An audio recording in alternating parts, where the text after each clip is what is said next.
Hi అండి, అందరికీ నమస్తే. ఈరోజు రెసిపీ అయితే అస్సలు మసాలాలు లేకుండా చికెన్ కర్రీ అండి. చాలా సింపుల్, 10 నిమిషాల్లో ప్రిపేర్ అయిపోతుంది. ముసలి వాళ్ళు ఉన్న, మసాలాలు పడని వాళ్ళైనా, కొద్దిమందికి అసిడిటీ ప్రాబ్లమ్స్ ఉంటాయి కదా, అలాంటి వాళ్ళకైనా ఈ రెసిపీ బాగా సెట్ అవుతుంది.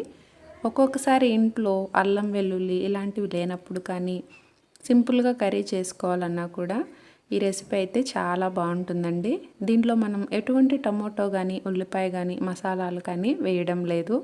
బ్యాచిలర్స్ కూడా చాలా సింపుల్గా ఈ కర్రీని అయితే ప్రిపేర్ చేసుకోవచ్చు. అయితే ప్రాసెస్ ఎలా చేయాలో చూద్దాం. చాలా సింపుల్ అండి. ముందుగా ఒక కడాయి తీసుకొని అందులో 1 టీ స్పూన్ ఆయిల్ వేసుకొని, ఆయిల్ హీట్ అయ్యాక 1/2 టీ స్పూన్ ఆవాలు, కొంచెం సోంపు వేసుకోండి. సోంపు ఈ కర్రీకి మంచి ఫ్లేవర్ ఇస్తుంది. ఇందులోనే 1/2 టీ స్పూన్ మినప్పప్పు వేసుకోండి. తర్వాత ఇందులో ఫ్రెష్ కర్రీ లీవ్స్ని ఒక గుప్పెడు వేసుకోండి.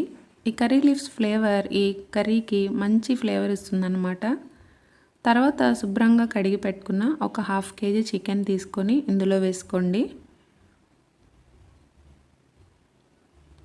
చికెన్లో మనం మసాలాలు ఏమీ వేయట్లేదు కాబట్టి మనకు చికెన్ యొక్క ఫ్లేవర్ మొత్తం ఈ రెసిపీలో అలానే ఉంటుందండి. మసాలా వేస్తే కొంచెం డామినేట్ అవుతుంది కదా.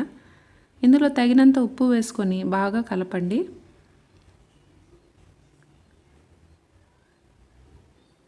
ఇలా ఉప్పు వేసాక మనకు చాలా నీరైతే ఊరుతుందండి. ఆ నీరు మొత్తం ఆవిరైపోయి చికెన్ ముక్కలు బాగా ఉడికి ఈ కన్సిస్టెన్సీ అయితే ఇలా వస్తుంది. అడుగున ఇలా బబుల్స్ లాగా వస్తుంది. ఇలా వచ్చాక ఇందులో మనం ఒక 1/2 టీ స్పూన్ వరకు పసుపు వేసుకోవాలి. తర్వాత 1.5 టీ స్పూన్ వరకు కారం వేసుకుంటున్నాను. కారం మీరు తినగలిగితే కాస్త ఎక్కువ కూడా వేసుకోవచ్చు. ఈ కారము పసుపు ఇవంతా ఈ చికెన్కి బాగా పట్టే విధంగా ఒకసారి కలుపుకొని తగినన్ని నీళ్లు పోసుకొని ఉడికించుకోవాలి. సిమ్లో పెట్టి ఇలా ఒక 10 నిమిషాల పాటు నూనె పైకి తేలే వరకు ఉడికించుకోండి. ఈ పులుసులో ఈ చికెన్ యొక్క టేస్ట్ ఇంకా ఫ్లేవరు మొత్తం అలానే ఉంటుందండి.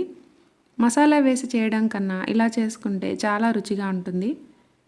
వేడివేడిగా రాగి సంగటిలో అయినా అన్నంలోకైనా ఈ కర్రీ అయితే చాలా టేస్టీగా ఉంటుంది. చివరిలో కొంచెం కొత్తిమీర వేసుకొని గార్నిష్ చేసుకొని ఇంకా సర్వ్ చేసుకోవడమే.